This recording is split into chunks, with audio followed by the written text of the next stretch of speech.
F'Ġunju, l-ogħla rata ta' għolji tal-ħajja fiż-żona euro kienet reġistrata f'pajjiżna. Dan joħroġ minn ċifri tal-Uffiċċju Ewropew tal-Istatistika l-Eurostat. Matul ix-xahar li għadda r-rata tal-għolji tal-ħajja f'Malta kienet 4.4%, l-ogħla rata f'pajjiżna sa minn Jannar 2009. Il-Eurostat tikkonferma li din ir-rata hija wkoll l-ogħla mis-16 il-pajjiż li ieħor fiż-żona euro u kważi d-doppju tal-medja taż-żona euro li f'Ġunju laħqet 2.4%. L-istatistika turi li anke fil-pajjiżi Ewropej fejn il-pagi huma ħafna ogħla minn Malta, il-prezzijiet ma żdiedux daqskemm żdiedu f'Malta. Fosthom l-Iżvezja fejn ir-rata ta' għolji tal-ħajja hija ta' 0.9%, il-Ġermanja 2% u l-Belġju 2.2%.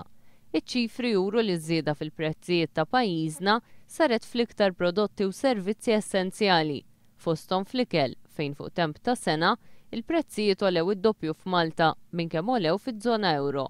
F'Malta l-ispejjeż relatati mal-edukazzjoni żdiedu b'aktar minn 5 darbiet minn kemm żdiedu fiż-żona euro. Il-prezzijiet tat trasport f'Malta għolew b'iktar minn darba u nofs minn kemm għolew fiż-żona euro u l-prezzijiet fir-ristoranti u l-lukandi ta' pajjiżna għolew bi kważi 6 darbiet iktar minn kemm għolew fiż-żona euro.